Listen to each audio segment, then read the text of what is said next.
guys ay may haba na 8 kilometers po.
bangus.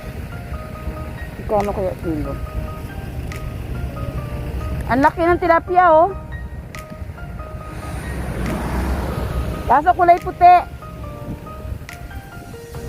Kuya, magkano kilo? Ah, Sandaan lang pong kilo. 100 daw ang kilo.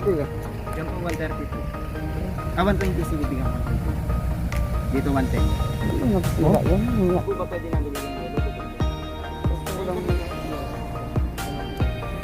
Pang ikaw, no? Walang amoy yan, ano? 2 piraso. 1 kilo. Ilang kalahati. Yan po yan.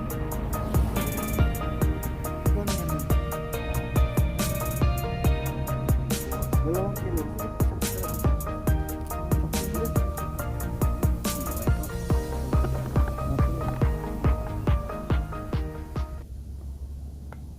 Dalawang kilo na lang yun.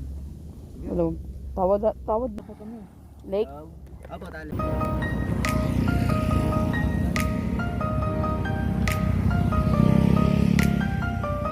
Kami sa Taal. Ayan po yung, yan pala yung pala isdaan. Yan. Ayan, isa. Tsaka yung sumabog na vulkan, ayan yun. Hindi pala sa vulkan. Sa kabilang siya ng Taal.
Sa likod natin guys ay Binintian, according to the local residents of Laurel.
Ano nga tawag dyan sa ano na yan? Yung sumabog? Island? Oo. Ito yung Taal. Ito yung Taal. Yung sumabog, ano yung, anong pangalan yan? Taal. Ah, Taal ba? Akala ko yung sumabog. Ang sabi, ay sumabog hindi Taal. Taal ba ang sumabog pa ta? Oo, sabi nila, yung, kumbaga, ang sabi Taal ito. Ang likod daw, may tawag sa Bayo Island. Ano ba yun? Oo. Pero sakop ng Taal pa rin. Thank you ah.